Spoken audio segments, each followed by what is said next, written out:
Hello दोस्तों, कहानी सुनने से पहले प्लीज़ सब्सक्राइब का बटन दबाएं। भाभी प्लीज़ बताओ ना, कैसी लगी आपको रागिनी? पसंद आई होगी ना? वो है ही इतनी प्यारी। भाभी आप बताओ ना, मम्मी पापा और भैया से बात करोगे ना मेरी और रागिनी की शादी के बारे में? नंदिनी के देवर शेखर ने पूछा तो नंदिनी बोली, सच में देवर जी, बहुत अच्छी लगी मुझे आपकी पसंद।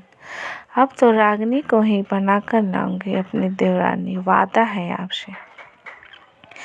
आप बेफिक्र हो जाओ, आपके भाई और मम्मी पापा जी को मनाने का काम मेरा, लेकिन अभी कुछ दिन रुक जाओ।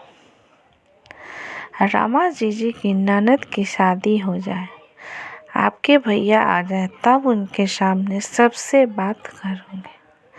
भाभी सच में आप दुनिया की सबसे प्यारी भाभी हैं। सच कहते हैं लोग, भाभी माँ का रूप होती है। आप मेरी भाभी ही नहीं, सबसे अच्छी दोस्त भी हो। शेखर ने खुशी से झूमते हुए कहा। शेखर अपनी भाभी नंदिनी से अपने दिल की हर बात कह लेता था। दोनों हम उम्र थे तो दोनों की अच्छी बनती थी। शेखर के भैया गोविंद रेलवे में सरकारी नौकरी करते थे तो दूसरे शहर में रहते थे। पहले तो नंदिनी भी वहीं रहती थी, लेकिन अभी 6 महीने से अपने सास ससुर के साथ रह रही थी। 2 महीने पहले ही प्यारे से बेटी को जन्म दिया था। नंदिनी सोच रही थी कि रमा जीजी की ननद की शादी पर जब गोविंद आएंगे तो उनके साथ चली जाए। अब तो उसने माँ जी से सीख लिया है कि बच्चे को कैसे संभालना है। और गोविंद भी तो बेचारे 6 महीने से अकेले ही एडजस्ट कर रहे थे। शेखर, तेरे भैया का फ़ोन आया है, उसकी गाड़ी 1 घंटे में स्टेशन पहुंच जाएगी। मोटरसाइकिल ले जा और बुला ला उसे। शाम को रमा के ससुराल के लिए निकलना है तुम तीनों को। शेखर की माँ ने कहा, अरे माँ, आप और पापा भी चलना ना। कितना कहा है दीदी की सास ने आप दोनों को लाने के लिए। अरे छोरा, दिमाग तो ठीक है, बेटी के घर का पानी भी पियो तो नर्क मिलता है, और तू अपने माँ बाप को शादी में ले जा रहा है अपनी बहन के ससुराल। नंदिनी की बुआ सास अंगूरी देवी ने कहा।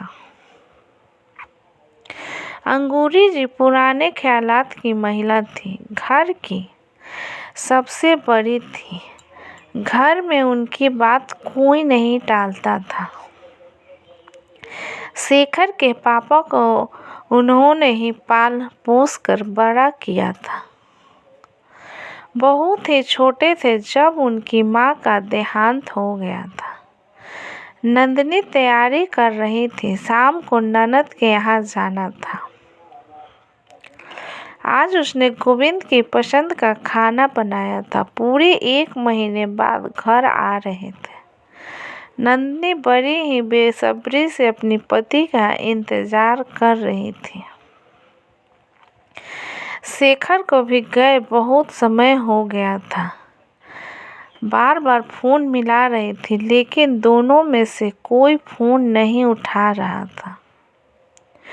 जैसे जैसे समय निकल रहा था, सभी घर वालों की बेचैनी बढ़ती जा रही थी। सबके मन में अजीब अजीब ख्याल आ रहे थे। थोड़ी देर बाद एम्बुलेंस की आवाज आई और सब लोग दौड़कर बाहर की तरफ भागे। एम्बुलेंस में गोविंद की लाश थी। ट्रेन पूरी तरह से रुक भी नहीं पाई थी और वह जल्दी में उतर रहा था, जिसके कारण वह हादसे का शिकार हुआ। शेखर के लिए अपने भाई को इस तरह घर लाना दुनिया का सबसे कष्ट का काम था। मम्मी पापा और नंदिनी तो बेसुध ही हो गए थे। नंदिनी की दुनिया ही उजड़ गई थी और 2 महीने के बच्चे के सिर से पिता का साया उठ गया था। गोविंद के जाने के बाद हंसते खेलते घर में उदासी और खामोशी ने अपनी जगह बना ली थी। लापरवाह शेखर अब जिम्मेदार बेटा बन गया था। हर पल मुस्कुराती नंदिनी का चेहरा अब मुरझाने लगा था। नंदिनी हर वक्त गुमसुम रहने लगी थी।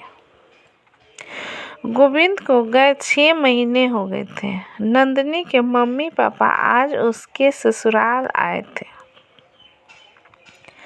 अंगूरी बुआ जी ने बुलवाया था। शेखर और नंदिनी को भी वहीं बैठाया गया। बुआ जी ने नंदिनी के पापा से कहना शुरू किया, शर्मा जी, नंदिनी आपकी बेटी ही नहीं, हमारे घर की बहू भी है। गोविंद तो चला गया, इन दोनों का साथ शायद इतना ही लिखा था ईश्वर ने। लेकिन अभी उम्र ही क्या है बेचारी की। पहाड़ जैसा जीवन अकेले कैसे काटेगी। इसलिए मेरा तो यही फैसला है कि नंदिनी को उसके देवर के लिए बैठा दो। आपको सिर्फ बताने के लिए ही बुलाया गया है। 15 दिन बाद बड़ा ही शुभ मुहूर्त है। उसी दिन इन दोनों का विवाह करवा दिया जाएगा। आप कहीं न कहीं अपनी बेटी की शादी तो करेंगे ही। कहीं बाहर जाएगी तो हमारे बेटे को भी साथ ले जाएंगे। इससे अच्छा है घर में ही रहेगी और इसका जीवन भी संवर जाएगा।